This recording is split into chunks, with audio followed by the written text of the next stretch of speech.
All right. So first, I want to know like what's your story? Just personal story, trading story, everything. Well, personal story, I guess how I started out. I'm an ex-police officer. I actually left my career to start trading. Well, not to start, but to go completely full time because I had been full time with it for about maybe a year and a half before I had left. But Mhm.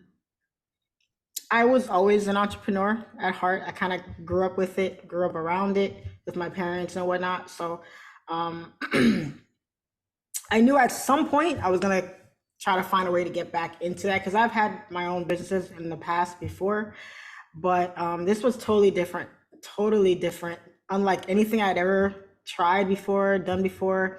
Mhm. And it's to the point where I just wanted to challenge myself in a way. And I kind of fell into it. I fell into it. I had friends of mine that were doing it, that were talking about it. So I kind of put my personal life on hold while I was Mhm. studying, and I'm here now. I'm doing pretty well with it. I have my own course, my own student base. I just started live trading on YouTube, and I'm just trying to find different ways to innovate, different ways to help people as much as I can. Find a way Mhm. to separate myself from like the masses, right? Because Mhm. everyone's doing the same thing, kind of, selling a course and showing this, showing that. So I'm already a female, I'm a black female in the industry. So how can I kind of differentiate myself and do something that not anyone is doing or not a lot of people are doing? So that's kind of the everyday thing for me is trying to find new ways to reinvent myself, basically. So Right. yeah. Cool. So you say like you were an entrepreneur in the past. What were you doing? I had cleaning companies. I had real estate company in the past. I mean, I had a lot. I had a lot because I dabbled in a lot of stuff before. The real legit ones I would say was like my real estate company. I had uh, property preservation company that I Mhm. was working towards around like the 2005, 2008 era when the financial crisis hit. Mhm. There was, they say like whenever there's like a recession or something happening, new millionaires, new money is being Right. created. So there was a whole new industry of property preservation where banks were looking for companies to actually manage the properties that were being abandoned. So people Mhm. that bought the houses that they couldn't afford were leaving the houses they were getting foreclosed on, and the banks needed somebody to kind of upkeep the house while they found companies to resell the houses while they had assigned realtors to them and things like that to resell the property. So you had overgrown grass, you had people that actually vandalized the houses because they were so mad they were losing their house, and they're like, you know what, I'm not going to leave anything for the bank because they're screwing me over. So we had a lot of work, and there was work everywhere, and it was a great business. I was getting like close to $800 to $1,200, $1,500 a house. Wow. We were getting like five, six, seven houses a Dang. day. Yeah, That's and that's crazy. yeah, that's how bad it was. So it was a fun business. It was a good time. It was a lot of work. I was running it all by myself. I had 5 employees, and it was tough. It was tough. The money came slow. Even though it was good money, it was slow money. And that's the thing about real estate in the industry of real estate. It's very good money, but it's very slow money. So Mhm. it was a lot of growing pains, but it kind of prepared me for the responsibilities of being an entrepreneur. And I love every minute of it. I wouldn't trade it in for anything. So Right. Yeah. yeah, That's good though, especially, since you went through all that, that just shows, how strong you are, how tough you are. So when it comes to the trading, it is a challenge, but if you can handle that, you can handle anything. absolutely, absolutely. And when I quit my job to do that business full time, I only had $200 in the bank. Mm. I was literally going out on a limb. Like I didn't care. I was like, I had to make that work. Hmm. Because I was getting jobs every day, every week, and I was like, man, I have all these jobs here. They're all gonna pay me. I can't keep my job. I can't give up this money for this 9 to 5 that I wasn't even making that much in that job. So I'm like, you know what? I don't have anything to lose. So in Hmm. life, you really have to like bet on yourself, take a Hmm. risk on yourself, and just have faith. Just have faith that it'll work out. So. Right. So what made you transition into trading? Like, how'd you get introduced to it? And like, what made you really like, be like, okay, let me take this step? Yeah, so it was a friend of mine that I have been friends with for years now. I've known him since I was like 17 years old. And he was always into different businesses, different ventures, and he would kind of call me because we would talk to business things. We would bounce Mhm. ideas off each other. So he called me one day, and he's like, "Hey, I got something. We need to meet up, and we got to talk about it." So I'm like, "All right, cool." So I meet up with him. We go meet up at a pizza parlor, and he tells me about it. And long story short, he made it seem like you needed a lot of money to do it. So he was like, "Yeah, you're gonna need $5,000 to get started." And at the time, I didn't have $5,000, even though I was a police officer at the time. I still like I didn't have that kind of money. Mhm. So I was like, oh, so I immediately, sorry, my throat is acting up for today. So I immediately I was like, I don't have that. So that's out for me. I wasn't even trying to hear the rest of it. So that was in like late 2016, early 2017. Mhm. And a year later, a coworker of mine at the police department was talking about trading. But he presented it in a very different way than my first friend had presented it. So he's like, "Hey, come to my house." Um, this was IML, by the way. So disclaimer. So he's like, "Hey, I'm having a meeting. You should come by the house, check out this company, this and that or whatever." So I'm like, "All right, cool." So I go by there, and it just so turned out that my coworker, who was at the time had become a friend of mine. So I go to his house for the meeting, and the host of the meeting was my other friend from 2016. Wow. And I'm like, what are you doing here? And it's like, it's such a small world. So I see him, but I still hadn't put two and two together yet. Mhm. I was thinking, okay, this was something different. Maybe he knew about it. And then he told me, he was like, "Yeah, remember I tried to tell you about it before and you didn't want to do it, da, da, da." And I was like, "Yeah, but you didn't tell me all this." So I ended up getting signed up with IML, and then I was with IML for like 4 months. I was Mhm. with them for about 4 or 5 months, but I had checked out after like the first month because I wasn't like learning anything. And I felt like I don't want signals. I don't want to copy and paste. I don't want to keep going to these meetings where, someone's standing in front of a room telling us how much money we can make if we just do what they say. Mhm. And I wasn't learning it. I wanted to learn how to read a chart. Mhm. So that's when I ended up kind of studying, researching on my own, what Forex was, because I still really didn't know what it was or what it meant. Mhm. So I so one day, this is around the time I had left IML. I'm on Instagram scrolling away, and a friend of mine was posting profits. And I remember seeing the profits from IML. So remember, when you're in IML, they don't tell you that you don't need them to trade. They make you think you have to go through them Mhm. to even have access to trading. So I didn't know. So when I saw him posting it, I'm like, oh my God, I gotta warn him. This is a scam. So I push him back. I'm like, call me now, call me now. So he calls me, and I'm like, listen, that company's a scam. Don't go with them. They lied to me. They tell you this, they tell you that. It's not what it is. Da, da, da. So long story short, he goes, IML. Like he knew what I was talking about already. Mhm. And I said, yeah, yeah, yeah. You already know about them? He was like, yeah, but I'm not with them. I said, well, what do you mean you're not with them? How? He goes, I trade on my own. And I said, how? He said, you don't need them to trade. You can trade by yourself. And I was like, what? Mind blown. Mine was blown after that. I was like, are you kidding me right now? So I actually met up with him like the next day. The next day, I went to his house and he sat down with me, and then he introduced me to Q Banks' course. And he Mhm. told me about it. And then after that, I bought his course, and that was that. That was the end of that for me. So yeah, that's pretty much how I fell into it. It was kind of by chance because in 2016 I had brushed it off, Mhm. and the universe brought it right back around to me and put it right in my face and like, hey, this is for you. I want you to do this. so, Right. so I decided to listen this time around. Right. So how Yeah. long was the time frame from the time you said you were with IML for about 4 months and then you were scrolling on Instagram, came across the other guy? What was like the time frame between those? That was maybe a month, not long, not long at Oh, all. okay. Yeah, it wasn't long at all because I was fresh off of leaving them. So I Mm. was mad, I was paying them every month.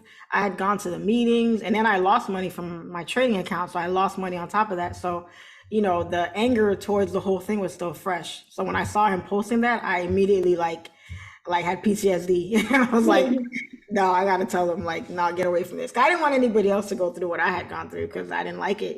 So you want to save a friend from that. But little did I know, it was meant to be because here I am today. So total blessing, total blessing. Yeah. And it kind of sucks how that kind of ruined the Forex reputation. When you tell people, they'll be like, oh, what do you do? And you'd be like, oh, Forex. And you'd be like, oh, Yeah. Oh no, that's a scam. Yeah. yeah. Yeah. So thank God for open minds. Right, exactly. So what's been your biggest sacrifice since, you got into trading? Because you've been doing entrepreneurship for a minute. But what's been Yeah. your biggest sacrifice since, that transition? Um, I have to say it's more personal development based, because even though I had like started other businesses and I was like trying my luck at different things, I was still very afraid to do things. I Mm, don't know where the strength to even do it came from, being that I was so afraid, but I would say my biggest sacrifice would be like just letting go of that fear. And I know it sounds weird to say that, but that was a struggle for me. It really was. Even to this day, I still struggle with things that I'm fearful of, but I still just do it. I just do it, even though the outcome might not be what I want it to be. So I sacrificed like the old person that I was to try to see if there was a better Charlene inside that was afraid to come out. You know what I mean? So, in terms of to answer that question, it was just letting go of all the bad habits that I had. Like I said, it sounds weird to say it, but to me, that's how I see it. It's definitely a sacrifice because unless you sacrifice things and you go without, you'll never know what's on the other side. mhm, So I had to sacrifice a lot of things that I was used to doing and used to being in order for me to kind of show off the best version of myself, if it even existed, because I didn't even know if it existed yet. mhm. Yeah. No, yeah, that totally makes sense. And I honestly believe, we all have that better stuff that we kind of got to like find a way to bring out. So Yes. were there like certain things that you were doing or telling yourself? Like, walk me through that. Well, I something that really fueled me on my journey was first off, I started having issues with my job. Mhm, And I struggled to get that job. Oh my God, the stress, the grief that I went through to get that job, and then even after I got it, I went through even more struggle. mhm, And I almost quit. I almost quit because of the things that I had gone through with that. And but the thing about it was I couldn't quit because I didn't have anything else to fall back on. mhm, I didn't graduate college, so it's not like I have a degree and I can just go anywhere and just go get another job somewhere. I didn't have, I was living with my dad at the time. And so I didn't have my own place. I was kind of like, I was trying to find my way. So I didn't get my own place until after I got the job, that's when I could actually afford my own place. mhm, So it was like, I can't leave this job because I'll have nothing. And that feeling was horrible. It was like I am a slave to this job now. I have to put up with all this grief and stress now when I don't want to, but I have to because they're everything I have. mhm, I did not like that feeling at all. I was like, this ain't it. No, this is not for me. I don't like having somebody else dictate, my path and my future and tell me, what I could do for the next however long I'm living. mhm, So I needed a plan B. I mhm, needed a plan B. I didn't know what it was going to be, but I needed a plan B. And I knew I was going to get back into business somehow because I did want to get back into real estate, get back into other things, dibble and dabble in some things. But I didn't know what yet. I still kind of had to find certain things out. So when I came across trading, I felt like, okay, all I have to do is study. I have time, I don't have any kids. My job is not that time consuming or demanding to where I'm always on call or I work long hours, long days. So I had the time to dedicate towards it. All I had to do was do it. Mm-hmm. So I said, if there was ever a good time, now is the time. Because Mm-hmm. I don't know what could happen down the line. I could, meet somebody, have a baby, something could happen, and then next thing you know, that free time goes out the window. Right. So, and I saw, like, I would see online, like, other people succeeding at it. And I'm like, man, like, if they could do it, how come I can't do it? It's not like these people are like rocket scientists. Right. So I just said, okay, let me give it a try and let me not quit because I Mhm. I quit on a lot of things. But when my back is up against the wall with something in me lights a fire and I go for it, and I damn near you have to kill me for me to stop.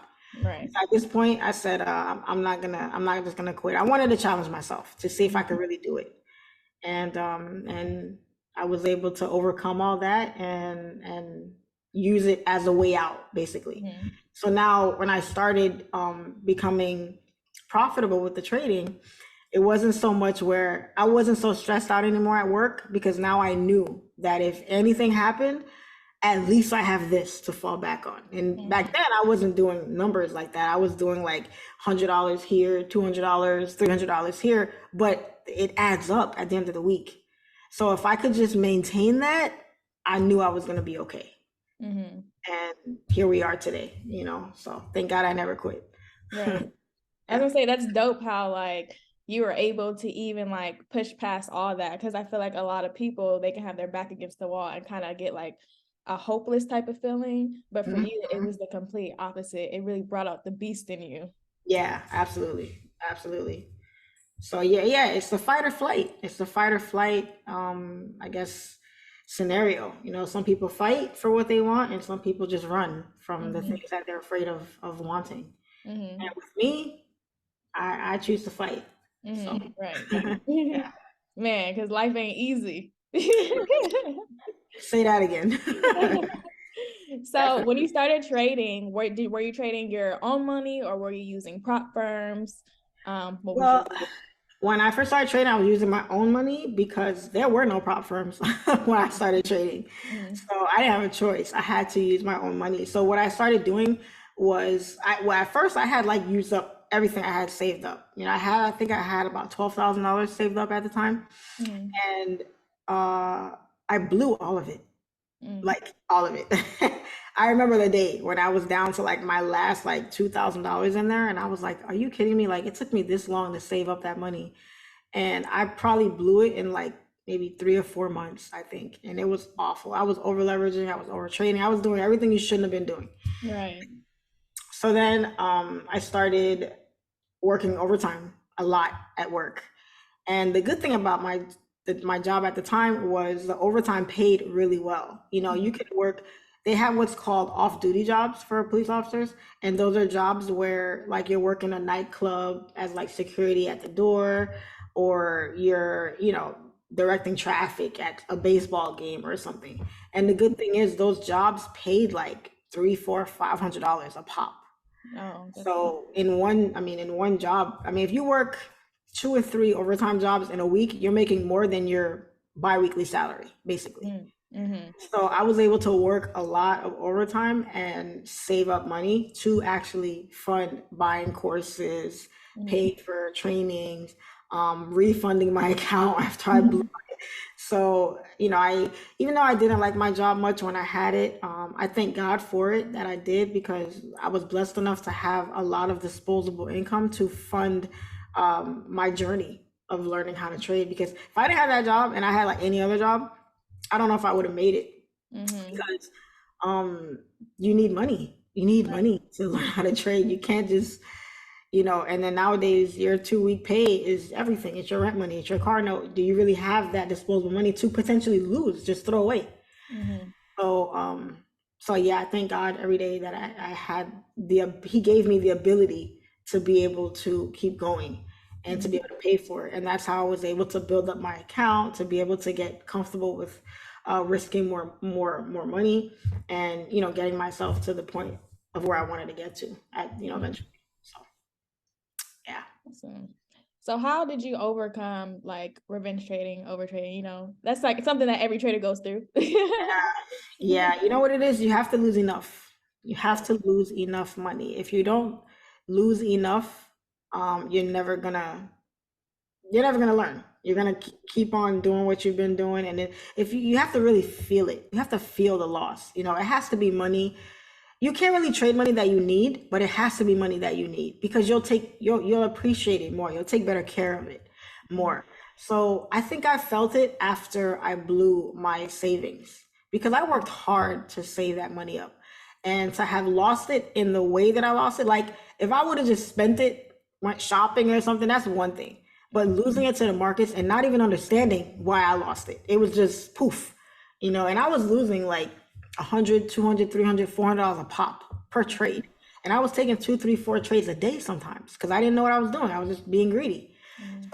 I think it was when I saw that money had dwindled down because it's nice to know when you have a little cushion. You can spend, money here and there, but when you have a nest egg kind of put away for a rainy day, you're okay. You could kind of let your hair down a little. So when that money was gone, it hurt. It really hurt me because I didn't make that money trading or anything. I made it from working and saving up and sacrificing things. So when I realized that I was just being dumb, blowing money, not knowing what I was doing, I said, okay, I just need to stop trading and just study, learn the information first, learn as much as I can, and then go back. So I had stopped physically actually trading for a while, for like maybe 3, 4 months, because I was constantly studying, constantly studying, constantly studying.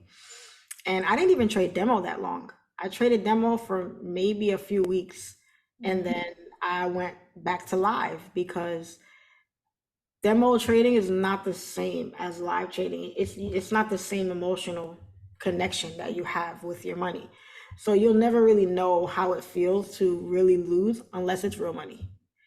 And when I saw that I was understanding what I was studying and I was able to implement it to the charts, that's when I started having more confidence in myself.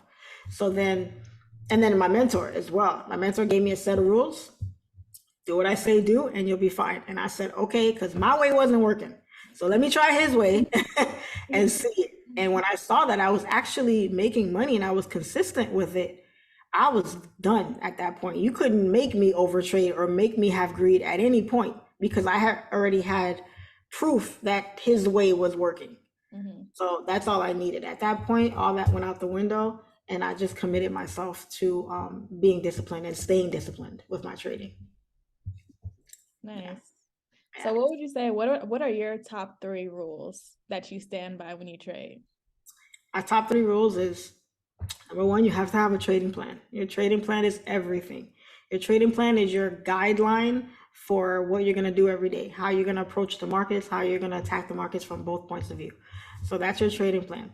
The second one is wake up every day with a positive mindset, to just end the day in the blue. No matter what happens, end the day in the blue. It might not happen that way, but if you wake up with the mindset that I'm gonna win today, you give yourself more of an edge. You kind of shift the odds more in your favor because you're already putting that out into the universe. That's number 2. And number 3 is with knowledge comes confidence. With confidence comes profitability. That's all you need. If you have the knowledge will translate into confidence, and then the confidence will translate into profits. After that, it's game over. So those are my 3 rules. Nice. I like that. I like that too when you said your trading plan to have it like be able to adapt to both ends instead of just being stuck on one bias. Absolutely, absolutely. Yeah, you have to, because as a trader, you have to be versatile. The Mhm. market moves in waves. It's like life. I like to compare it to life because in life, every day is not sunshine. You're gonna have rain. You're gonna have thunderstorms. You're gonna have hurricanes. You're gonna have tornadoes. You never really know. You have signs that it's coming. If the cloud is sunny one minute and then it gets gray, hey, it might start raining. So if Mhm. you're trading and you see the market doing something that it wasn't doing before, hey, it might be changing direction, you Mhm. know. So I love to attribute life experiences to trading because they correlate so very well, and you really can't. It's the same thing. It's the same Mhm. thing. So. Yeah. For sure. Yeah. I agree. Yeah. So, what obstacles were you running into that you overcame that really just took your trading like to the next level? Obstacles that I overcame. Okay, so the first thing is self-doubt. Mhm. Because trading for me, I'd never done it before. It was a new thing to me. So I had to basically, sorry, 1 second. So I had to basically tell myself that I could do it because it was something new that I'd never done before. It I had dealt with family and friends doubting me for things before. Like I had some family members doubt that I would even pass the police academy. Mhm. And I actually cried that night when I found out because I had thought that they were all like supportive of me and I could do anything. But they were like, oh, she's not gonna do it, she's not gonna make it, she's gonna flunk out. And when I heard that, it was like, wow, that's what you guys think of me, Mhm. So it kind of again lit a fire into me. So I Mhm. said, you know what? I'll show you guys. So Mhm. I made it my personal business to pass every exam with at least a 90 and above, and to graduate my class and to stand up on that stage and say I did it. And I cried at my graduation. I stood up on stage and I cried. And it was embarrassing in a way because at the academy, you're standing at attention. So you're Mhm. kind of, it's paramilitary. So you kind of have to, have a straight face and da, da, da, and all you see is me standing there and just tears are just running down my face. And the whole crowd is looking at you. You're like, but they all knew why I was crying. Yeah. It was like tears of joy, tears of relief. So Mhm. it was probably the most rewarding feeling I had ever felt in my entire life. Mhm. So one of the things was self-doubt, just the self-doubt and not having the people closest to you support you 100%, or they doubt you because you'd never done anything in your life to make them believe that you could do something like this. And Mhm. now you finally do it and it's like, oh, okay, she wasn't playing. You know what Mhm. I mean? So that was one of the things I had to overcome. Second thing I had to overcome was insecurities. Just it's a male dominated field. It's Yeah. all the big names in the industry are mostly men. So Mhm. when you look at them and you're like this tiny little short girl who's, you know, can't even compare to these guys, And who am I to think that I could even be on their level one Mhm. day, you know? So that insecurity, letting being a female, being a black female, hold me Yeah. back from, my full potential, So that was one of the things I had to. And I would say, I need one more. My third thing. Um, you know what? I don't know if I could think of a third because those are the two Mhm. biggest ones. Just the self-doubt and the insecurities, I would say. If I think of a third, we'll circle back to that one. Yeah. But for now, those are the two that I could yeah. Okay, so it seems like, when you were going through this, it was really an emotional journey, emotional process. Mhm. So, and that was part of like, you said like your close people to you. So did you have like anybody like on your side, or were you basically going through it on your own? And were you doing certain things like if you were going through it on your own to help just continue to push you? Yes. Well, yes and no. In the beginning, I was doing it on my own because I hadn't told anybody that I was trading. Mm-hmm. I didn't want them to know. I kept it to myself because here's the thing. I didn't know if I was going to succeed at it. So just in case I was going to quit or fail at it, I wanted to fail by myself. I Mm-hmm. wanted to fail in the dark. I didn't care if anybody knew.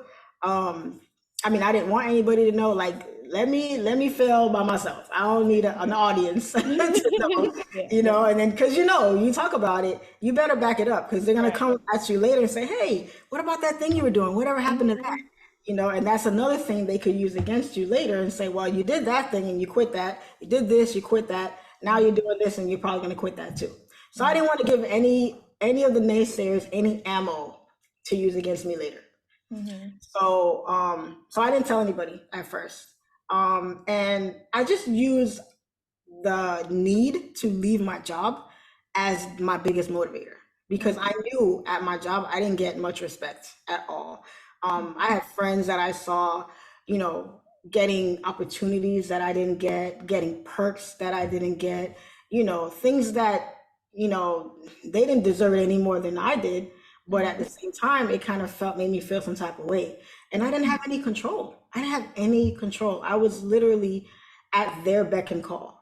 If they wanted me to work on my day off, I had to work. If it was a hurricane outside, I had to be at work. If, you know, everything fell on them and I had no control. So I did not want to feel that anymore. So I used that as a motivator to keep me going. And I used the job. So I did overtime to fund my account. When I was working, I was studying because I was working at nights, and some nights it was quiet, it was slow. So I would sit in my car with my iPad and just studying charts, listening to podcasts, watching YouTube videos on if I struggled, like when I first started trading, I struggled a lot with support and resistance. So I would watch a ton of videos on support and resistance to try to understand. So I just used every ounce of free time that I had to study, to study, to study. I never studied so hard for anything in my life. I don't know what it was with this, but I did. I had to do it because I didn't want to I just didn't want to have somebody else control my life like that anymore. Um, so that's pretty much what I did. And a lot of the time I did take a break. I didn't study 24/7. You know, I did take breaks now and then, but I would get so excited when I would finally understand something that I was struggling with. When I finally got support and resistance down pat, you couldn't tell me nothing. I was clowning, I was doing backflips. I was so happy because I thought I was going to conquer the charts now because now I understand support and resistance. You can't tell me nothing, right? And then I got slapped in the face. Like, yeah, no, this is just a start. There's a whole lot more you got to learn. Right. So, but I would be so motivated. So when I was studying, I had fun. I made it fun to study. It wasn't like a job or something that I felt was tedious or I didn't want to do. I made it really, really fun. And I knew if I could understand this and I could really get this down, I could really make a lot of money with this. So not that I was behind going after the money. I was more going after the challenge of whether or not I could do it. And then if I could do it, how can I take it to the next level? And then when I started, you know, posting about it online and telling my friends, my family and stuff about it, they would tell me, hey, can you teach me? Show me this, show me that. Because it wasn't until I understood what I was doing that I really started telling people about it. And then people were like, well, show me, can you do this, can you do that? So the only reason I actually came out with it, I never wanted to teach or anything. The only reason I came out with the course is because so many people were asking me for it. They were like, oh, do you have a course? Do you have a course? Do you have a course?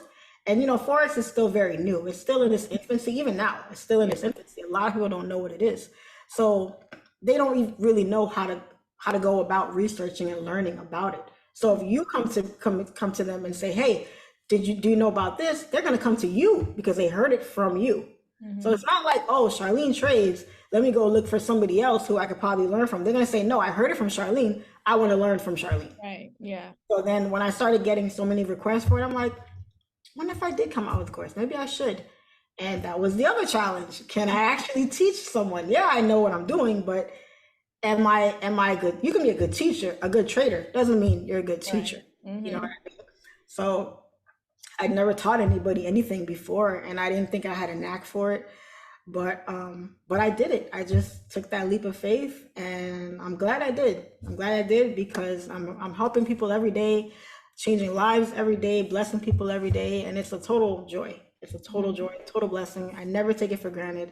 And we're so blessed to have an opportunity like this because a lot of, especially Black people, we don't get a lot of these opportunities to really outshine and really show what we can do and use a vehicle like this, of something in the financial markets, to actually elevate ourselves to the level of all those other people that are doing other things that are making the kind of money that you can make trading. Right. So it really opens up so many doors, so many opportunities, and the possibilities are really endless for anybody who really wants it. So yeah. That's dope. So what advice would you give to like people who are working 9 to 5s and they wanted to get into trading, to get that extra money to ultimately, quit their job? What would you tell them? Get the knowledge first.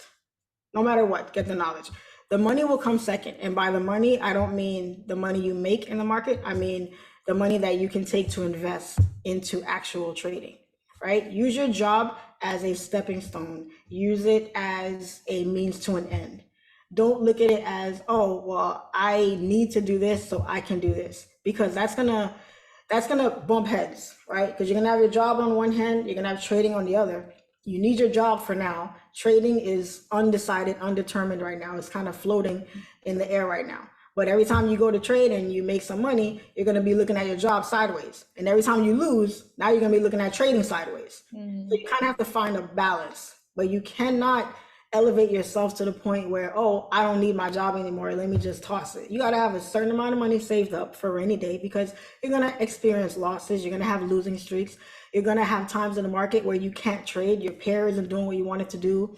The markets are acting funny. You're not finding your setups, or you're going through stuff in your personal life. If you're going through stuff personally, that's the worst time to trade. It is, because your mind is not focused. You're not 100%. You're not seeing things clearly. You're going to break your rules. You're going to do things that you shouldn't do. It's going to cause you to lose. You're more than likely going to lose more than you're going to win. So don't look at the job as a burden. Use it as a stepping stone to get you where you want to get to. If you have to work overtime, if you have to switch over your schedule, maybe I remember I went to nights so that I could trade during the morning. But I would realize when I got home in the morning, I would be up trying to trade New York, and my eyeballs were just burning because I was so sleepy, because I just worked, 10 hours. 10 hours, I get home at 7 in the morning, and I'm, like looking at the charts like this, like headbutting and everything, So I'm like, man, this is not going to work. So I had to find a different way. So then I decided to go to the afternoon schedule. So now I have my entire morning to get up to trade New York session, and then I would go to work at 2 o'clock in the afternoon. So you have to kind of use your job to kind of mold trading around your job, not your job around trading. Because in the beginning, you need your job. Your job is your nest egg. That's your bread and butter right now. Keep it, hold on to it, but dedicate as much time as you can to trading. If you work from 9 to 5, when you get off work at 5 o'clock, come home and trade or study for from 6 to 8 or from 9 to 11. Whatever you can dedicate to trading, give it as much time as you can, because little by little by little, the knowledge is going to be there. Your confidence is going to go up.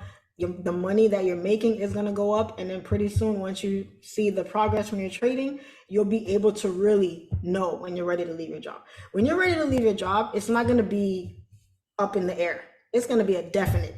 You're going to be so sure that you're ready that you're not going to be scared. You're not going to be nervous. You're not going to be like, oh man, what did I just do? Or maybe I shouldn't do this. It's not going to be a question. You're going to be ready to put in your 2 week notice and turn around and walk away without even blinking. That's the power that trading has. And it's going to give you a lot of certainty when you're ready. Because if you're hitting $200 days, $500 days, $1,000 days, or $1,000 weeks, or whatever it is, and you're on a consistent basis, if you're so confident in that, you shouldn't be afraid to leave your job. Because you've put in the time, you've put in the effort, you've put in everything it takes to get you to that point. So now you can confidently leave your job and trade free. And now you're really stress free now, because you don't have to worry about, oh man, I can trade for this time to this time because now I got to go to work, or I got to do this, or I got to do that. No, if I have my kids, I can get up in the morning, get my kids ready for school, and take the next 2 hours and trade, and then spend the rest of the day how I want, go pick up my kids at 3 o'clock, and I have the rest of the day to do whatever I need to do. Because leaving your job gives you a sense of freedom that is literally, like, bar none, unlike anything else in the world. Having that freedom is a stress relief, because now the time that you would have spent at your job doing something you probably didn't want to be doing, you could now take that time and be more productive with it. You can go take up a new hobby. You can start up another business, invest your money in other places. There's so much more you can do with time. You can do a lot with money, but you could do a lot more with more time. So that's the biggest thing when it comes to that. So I would say to everybody, don't use your job as a competition to trading. Use it as an ally for now, and then pretty soon when you're ready to leave, you can leave with a smile, not with question marks. Yeah. I really love how you broke that down. Like the whole, even having that whole schedule, I feel like that's really important because people can tell you, oh yeah, just wait till this, but you just really like bringing it around. That's definitely going to help a lot of people. Absolutely, absolutely. Time is everything. You can't get time back. You can make money back all day long, but you can't get your time back. Right. So would you recommend people trading with their own money, using prop, transitioning, or does it just depend? I Your own money, all day long. Your own money. Now, being a business owner, rule of thumb, OPS, OPM, other people's money, right? That's the rule of thumb with anything. However, when it comes to trading, if you absolutely need to use a prop firm, but you have the skill, do it. Do it. If you don't have the skill, then don't do it because you're going to lose. It's 98% chance you're going to lose. Okay. But if you have your own funds, so you can build up your own funds, then use your own funds. Because again, trading with the prop firm, you're trading for somebody else. You're working for somebody else. You have another job in a sense because you're managing their money, their funds. They tell you how you trade. Now you got to change your trading style to match their rules because if not, they're going to pull it away from you. But when you have your own account, your own life, you do whatever you want to do with no holds barred, you get to trade how you want to trade with all the freedom in the world. And then on top of that, you're not splitting it with anybody. If you made $1,000, you made $1,000. You didn't make $800 or $750. No, you made your whole $1,000. You can pull out that entire $1,000 and go live your life. You don't have to wait 2 weeks for a payout and potentially trade your profits and potentially give them back to the markets because you're trading somebody else's money. Prop firms are the best thing out there. I wish they were out there when I started trading. They're excellent. They're great. They're not going anywhere. It's an excellent concept for both parties. But at the end of the day, use the prop firm as a means to an end. Start it out, save up a little nest egg, pull out your profits, put it in your own trading account and trade that. Now you have all the freedom in the world to trade your account however you like. You don't have any daily drawdown rules. You don't have minimum trading days. You don't have to wait 2 weeks to get your money. None of that. Everything is on your time, on your rules. So if the only way I would say get a prop firm is if you absolutely need the money and you just don't have your own, but you have the skill. But if not, don't even look at a prop firm. Just keep studying. Just keep studying. So is there a particular way, like for using a prop firm, that you calculate your risk, or do you just use like a calculator or something? They have apps out there. They have a lot of apps that help you calculate risk and stuff, but I'm kind of an unorthodox trader because I I don't really trade in percentages. I really don't. I hate math. I'm not good at math. I'm good on math.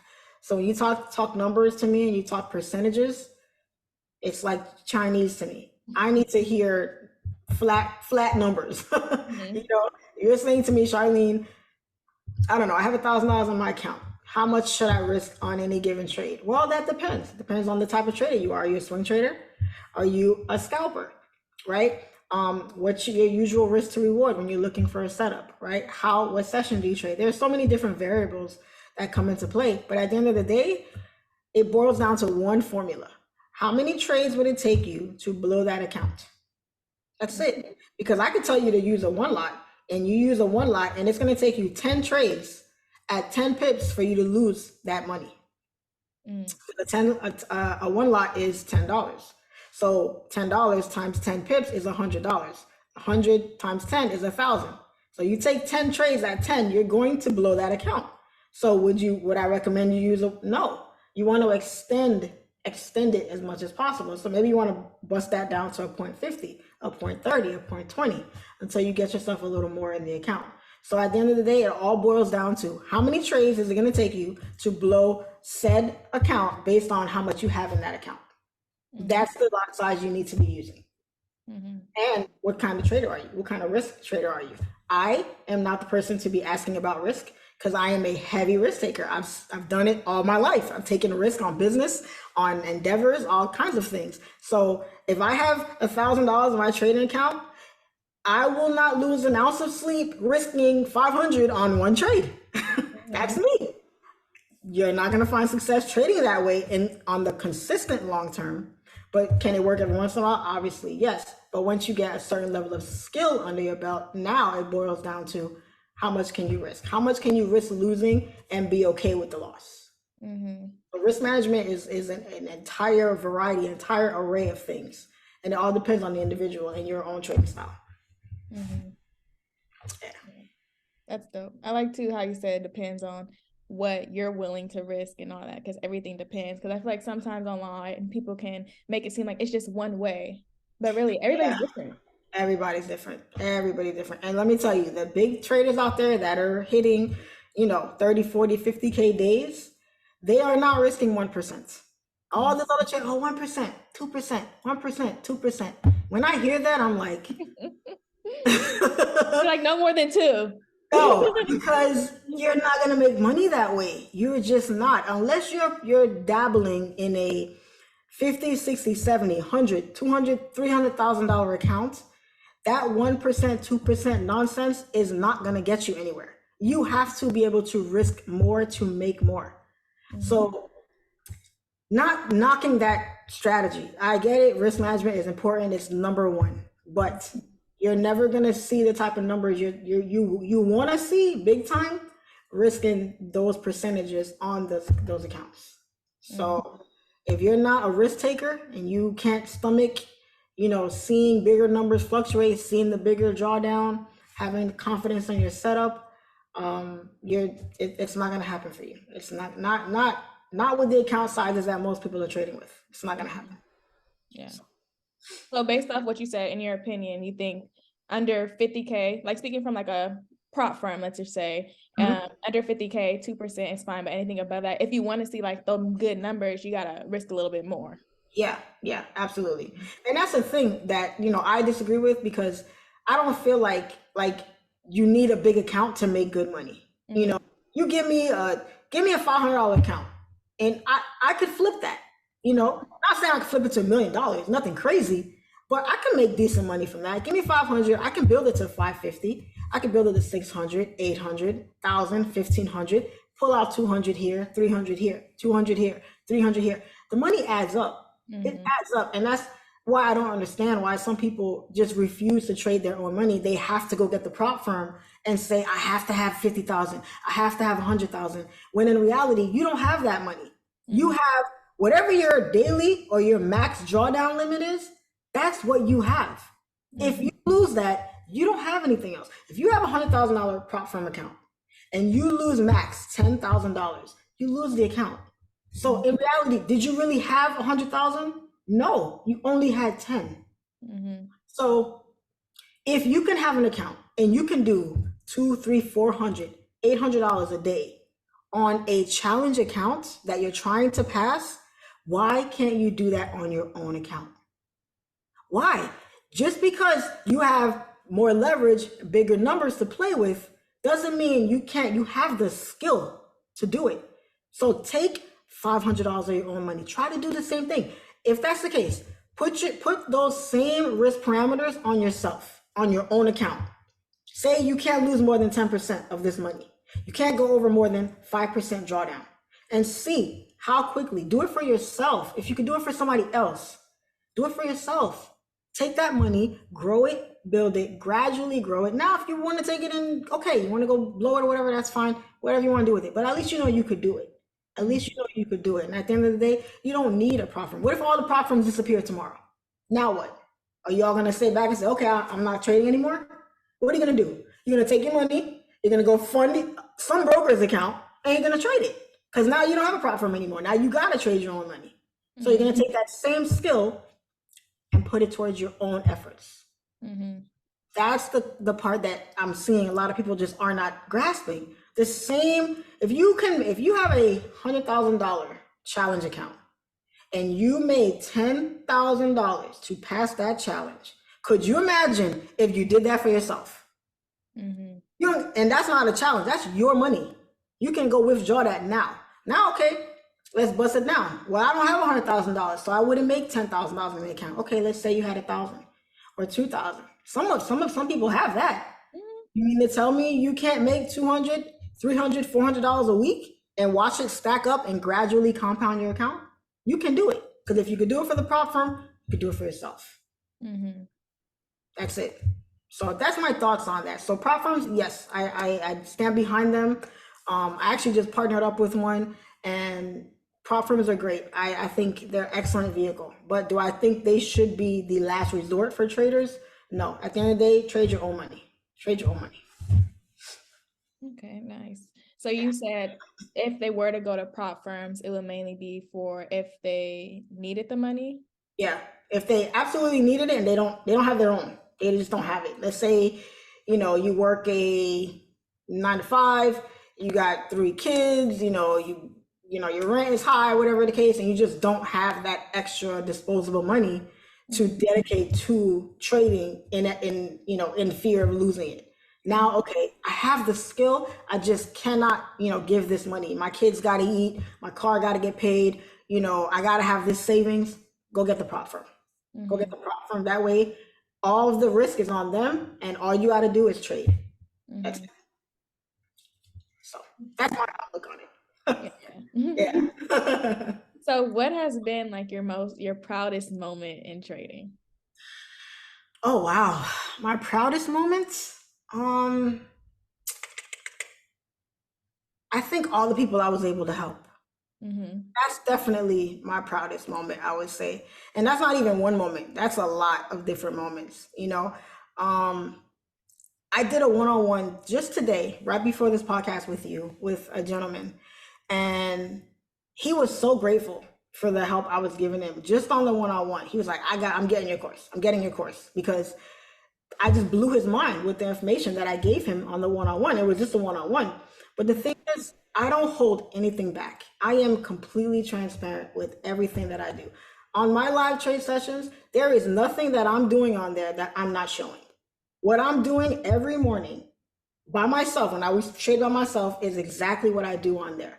I don't hold things back. I don't sugarcoat things. I don't say, well, you want to know this, you need to pay me for it. I put it all out there. Now, whether or not you understand it is on you. Now, if you want to learn more about how to comprehend it, now you can come to me and I can help you with that. But other than that, if you're a profitable trader, or you're even halfway profitable, and you watch me trade and you watch what I do, you don't need my course. You don't need anything. I put it right in front of you, right in front of everybody for them to have.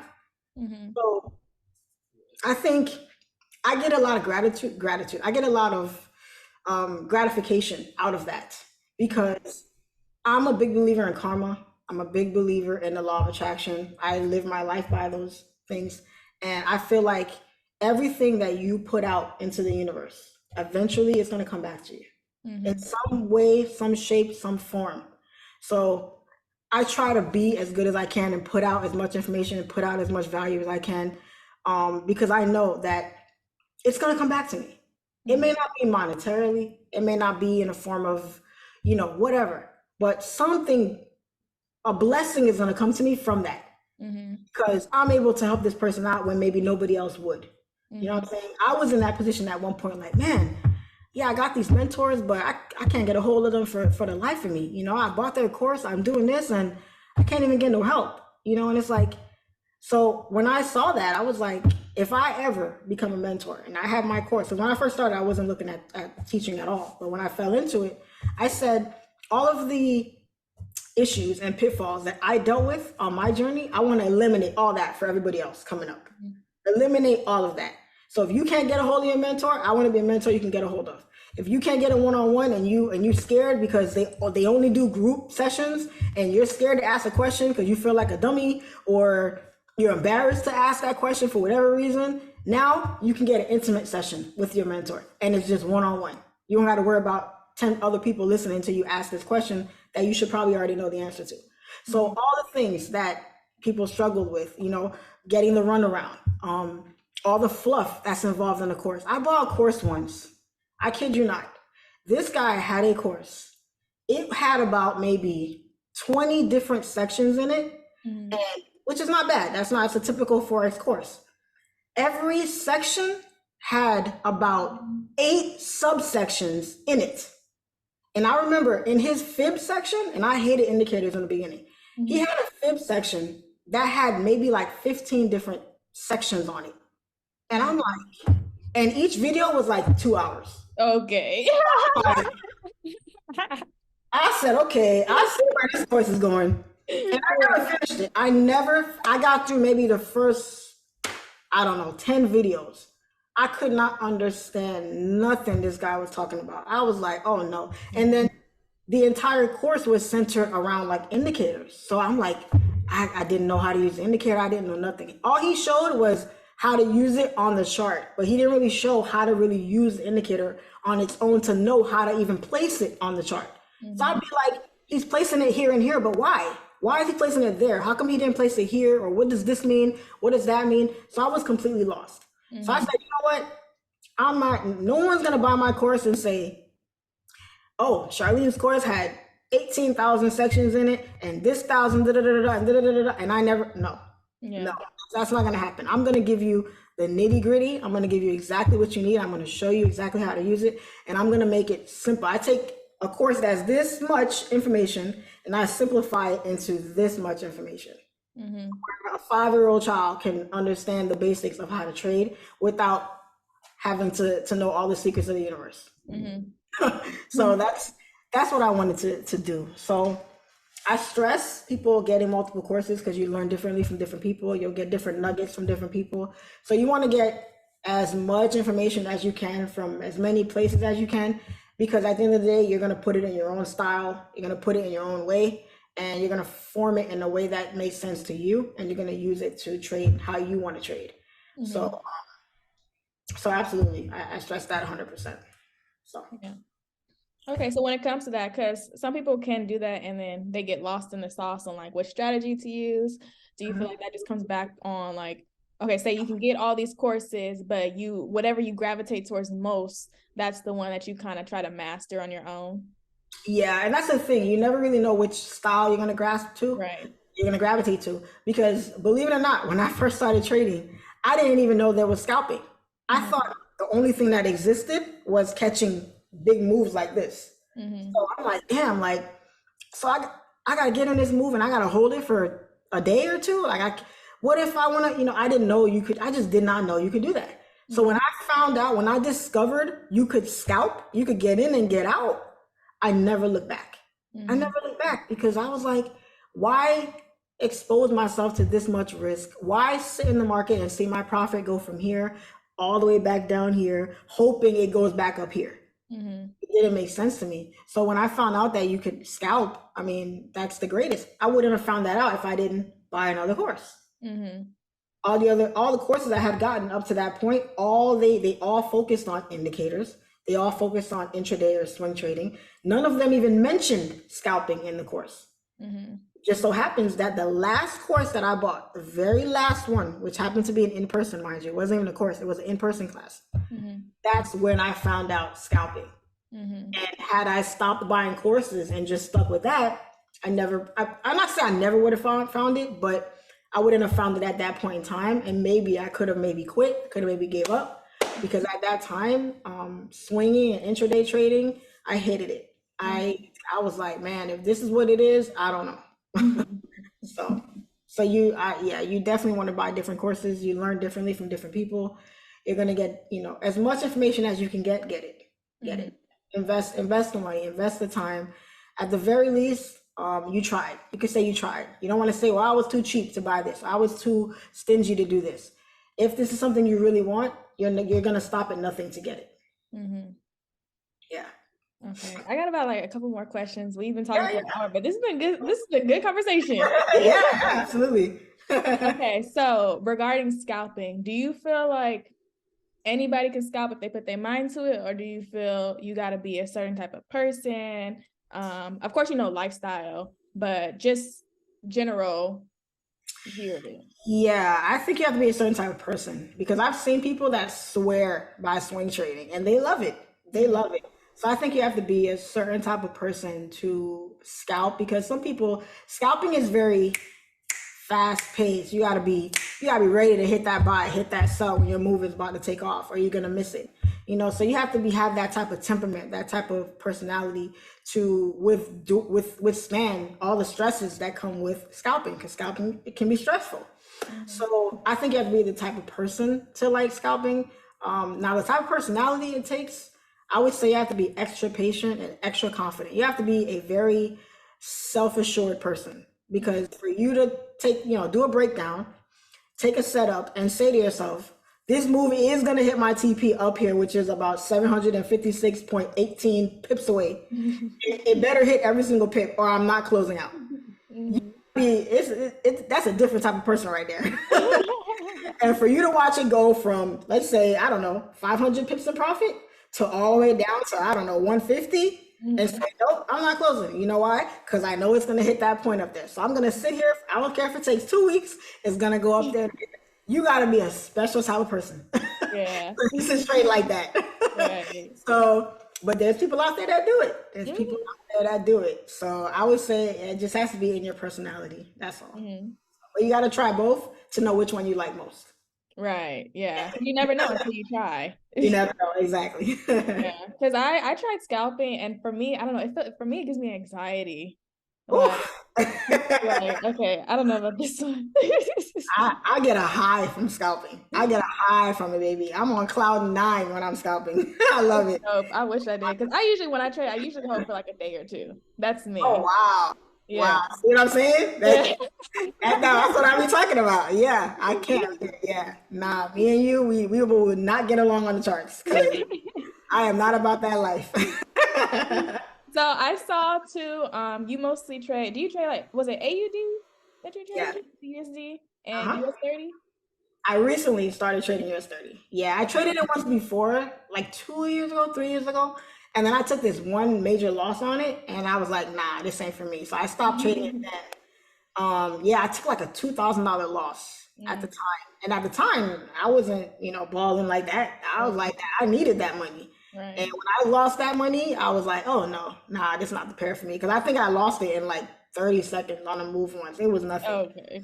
So 30 seconds. yeah, I was definitely over leveraging, and I ended up losing it. So that wasn't for me. But yeah, I've recently started trading US 30. Gold was really my main pair. Gold really is my main pair.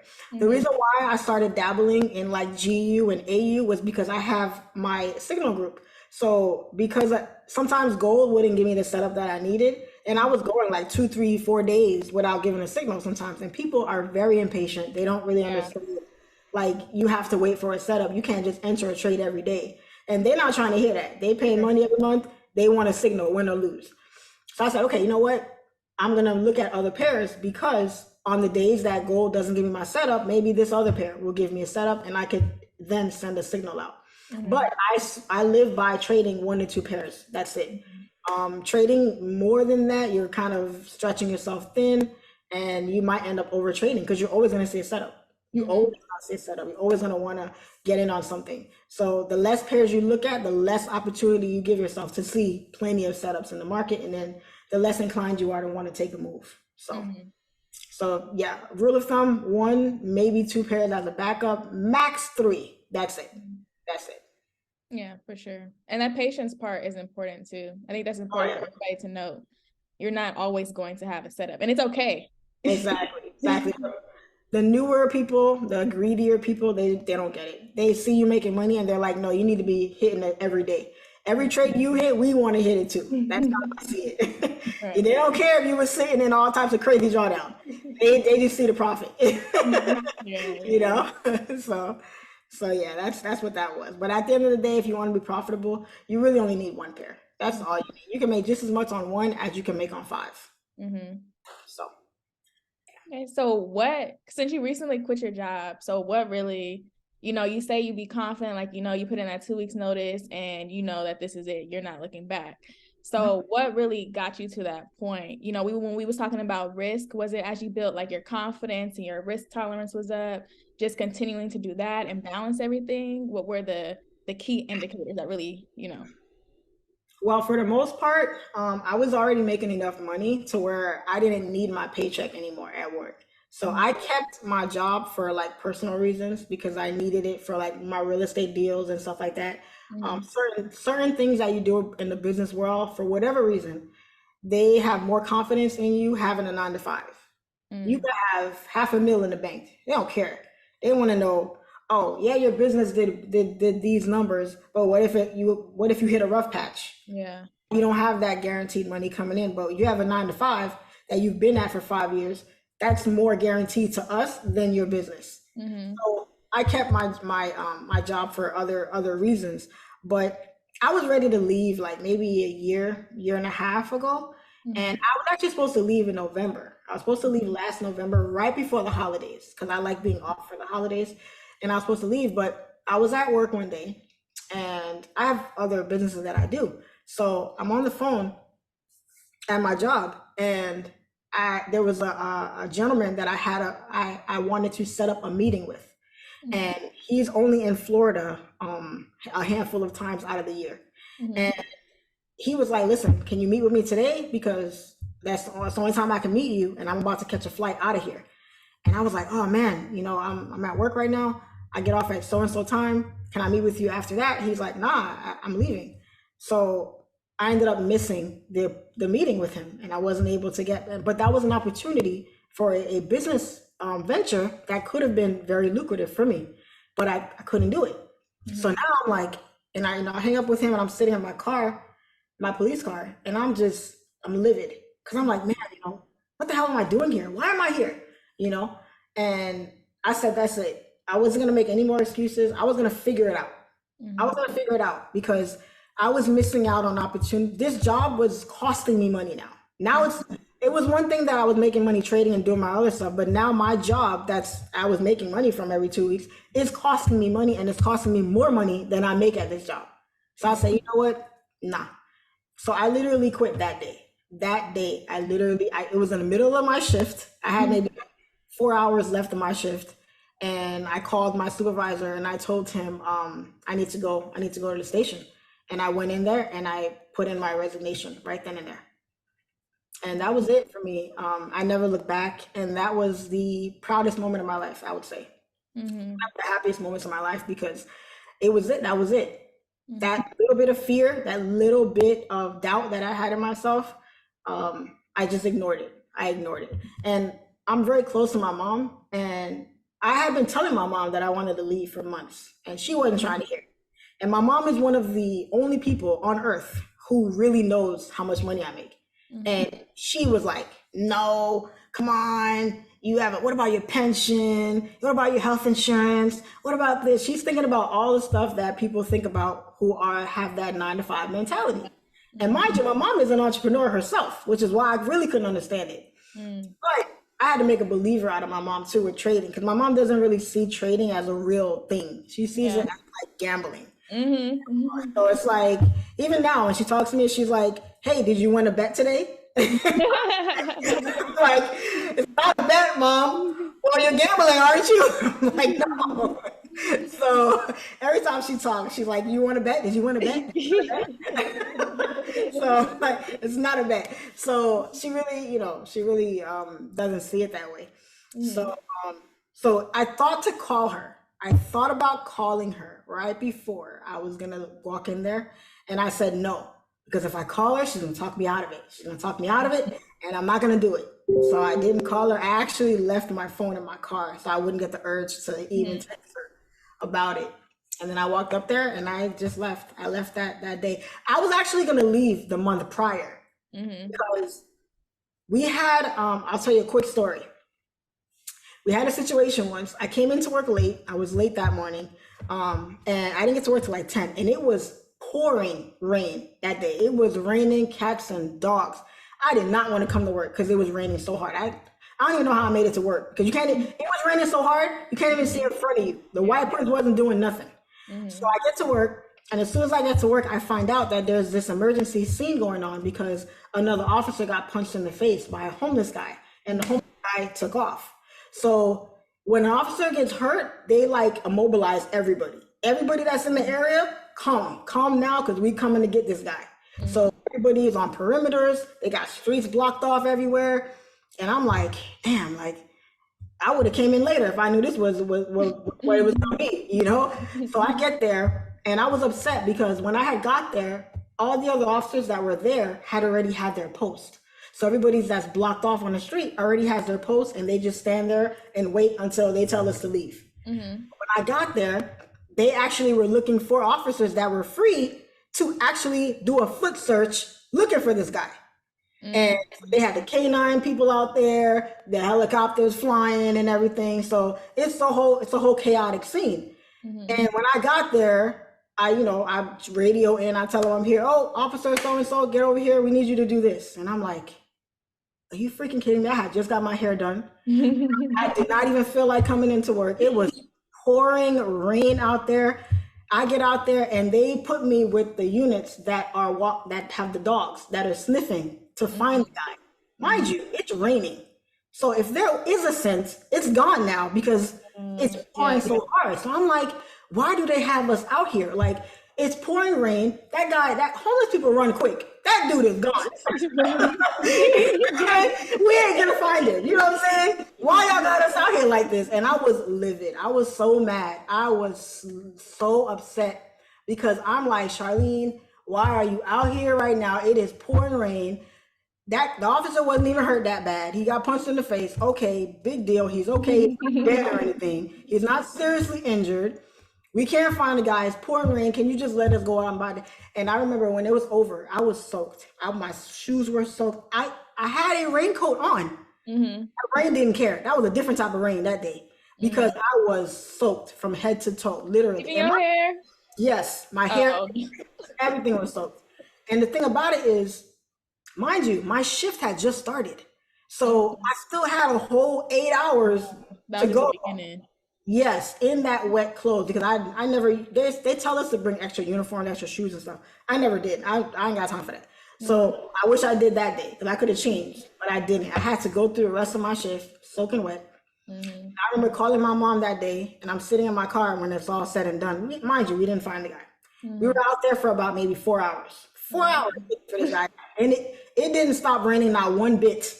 I bet it seemed like more than 4 hours. Yes. Yeah. And I'm walking around and I was livid. So I get back in my car when we're done and I'm talking to my mom, like, Mom, I was so mad I almost started crying because I'm like, Mom, I don't want to be here no more. This sucks. You won't believe this. Da, da, da, da. And she's like, okay, I know you're mad. It's okay. It's going to be all right. Da, da, da. I did not care. I was ready. I was going to quit that day. That day, it was my mom that was like, Darlene, okay, da, da, da, da. It's okay. It's okay. It's okay. So I ended up staying. I didn't leave, but that was just a month prior. That was only a month prior. After that, I was out of there. So when I thought about calling her, when I was going up there, I said no, because she's going to talk me out of it. I said no. I went up there and I was done. Best day of my life. Never look back. What did she say when you told her? She didn't believe me. She was like, no, you didn't. No, you didn't. You didn't quit. Now, you want to work tomorrow? No, yeah, you want to. I was like, no, Mom. I showed her. I was like, Mom, I showed her the letter. I showed her everything. And she just looked at me and she's like, Charlene, are you serious? Did you really do that? I was like, yes, I did. And she was like, I can't stand you. And she gave me a hug. She said, I love you. I want you to be happy. Let's go. After that, smooth sailing. I love how she still supported you though. That's good. Yeah, she did. She normally would go crazy and give me a whole lecture. This time she just looked at me and said, all right, I love you. I want you to be happy. And that was yeah. Yeah. Okay, so last question. What would you say like about getting in trading communities? Because I feel like as a trader, people who don't trade, they don't understand. So when it comes to connecting with other people, how do you go about that? I think it's needed because first of all, trading is lonely. It is borderline. If we didn't make as much money as we did, it'd be borderline depressing. Yeah. Because not only are you losing, but you buy yourself. Right. So I think a community is very important. I think it's needed. I think it's needed because you need somebody to vent to about things. You need somebody to kind of bounce ideas off of. I have plenty of friends online, on Instagram, my family who trade and stuff. And I like trade talk. I like talking about even a loss. I like talking about it, you know. I don't mind it. It's kind of gives you a sense of community, sense of camaraderie, and then you could kind of lean on other people too because you're not the only one going through it. You know, somebody else is dealing with the same thing, and you guys could be each other's kind of support system in a sense. When you have somebody that's, let's say they're down and out, you know, they're constantly losing, they're not, you know, progressing as much as the next person. Having someone there to encourage you, to keep you going, to motivate you, to tell you, hey, it's okay, I've been there, keep at it, you know, oh, you know what, maybe you should try this, maybe you should do that. You know, we need that. We all need somebody, you know. So when you're going through something by yourself, it's that much harder. Unless you're a super strong person, you got all types of self-motivation, that's one thing.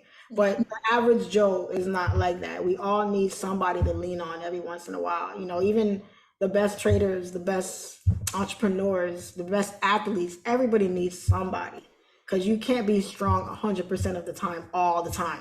You know, you're gonna have your days where you want to cry. You have days where you blew an account, or broke some rules, or you know, you lost money that you weren't supposed to lose. You know, you traded when you weren't supposed to trade, and then you have life things that happen off the charts. Yeah. I have people that trade that have kids, you know. Imagine you're trading with another mother who just had a baby or something. Now you guys can, oh man, girl, I had the baby last night, and this and that, or my husband had to work, and hi, girl, you caught that trade today? Yeah, what about this? Oh, I'm having problems with my husband. Oh, really? Now the trade talk gets tabled. Now we're talking about the issues you're having with your husband and the baby and stuff. Now you guys can kind of be each other's support system. You know what I'm saying? So when you don't have that sense of community, that, you know, camaraderie, that partnership, it's tough. It's tough to really stick it out, which is, I don't know how I made it because in the beginning I was by myself for a long time. It was a while before I told anybody. So I was taking my L's in silence. I was crying in silence. You know, I was blowing accounts in silence, you know. So some people have it, some people don't. But you got to keep your circle tight because everybody is not your friend. Yeah. Everybody is not going to be happy for you. Everybody is not going to understand what you're going through. You know, they might look at it as, you girl, you gambling, you need to quit that. Right. And the next person might be like, okay, they understand what you're going through because they trade, but they're going to tell you to quit. They're going to tell you to, you know, persevere. You know, so it depends, you know, who your circle, the people you have around you are so very important to whether or not you make it in anything in life, because your circle has a big influence over your life. You know, if you're going to level up and you're going to be a success in life, you got to be around people that emanate that type of stuff. But if they're always talking about negative stuff, or they're always gossiping, or they're talking about being broke, or they're talking about this or that stuff that's not going to get you anywhere to closer to your goal, that's going to hold you back. That stuff, it seeps into you whether you know it or not. So if you choose to be around that type of stuff, you're gonna slow down your process. But if you know, I'm not saying to cut people off or whatever that, but you have to put yourself in situations that elevate you and help you get to the level you want to get to. You know, in the trading game, I want to see myself in rooms with people who are making more than me, who got more things going on than me, who can inspire me, who can motivate me, who could help me with different things. You want to be in places that you can help too, but at the same time, you have other people that are inspiring you to be better and then to eventually pay it forward to help somebody else level up as well. So your circle is very important. So I think community is important, especially in trading, because nobody understands traders like traders. Only we speak our lingo. Only we know what it really is. For So sure. it's like a little secret society in a sense. Right. It really is. You know? I like that. Yeah. So yeah, definitely. Community is definitely important. So I 100% support it. Okay, great. So last question, where do you see yourself like a year from now? What's your goal, like your yearly goal? Oh man. Well, personally, I'd like to be like in a relationship with kids. I Hmm. really want kids now. But other than that, um, I don't know. I see myself as one of the top female influencers in Forex. I would like to be that. That would be amazing. But aside from that, um, I don't really care for all that other stuff. I just want to be the best Charlene I can be because I know I've been through enough in this life that I deserve happiness. God damn it, you know. So that's my goal is to just try to be as happy as I can be. Because at the end of the day, money can't buy happiness. Uh, Catching a big move can't buy happiness. 1,000 likes on a picture can't buy happiness. True happiness comes from within and everything you have around you. So if I'm gonna pour into the people that pour into me, and I'm gonna continue putting good vibes out there and hope that it all comes back to me in some way, shape, or form. That's all. Yes. And you will, you'll get all that. You said you did want kids or you don't want kids? I do, I do, I do, Oh, I do. how many kids you want? At least two, boy and a girl.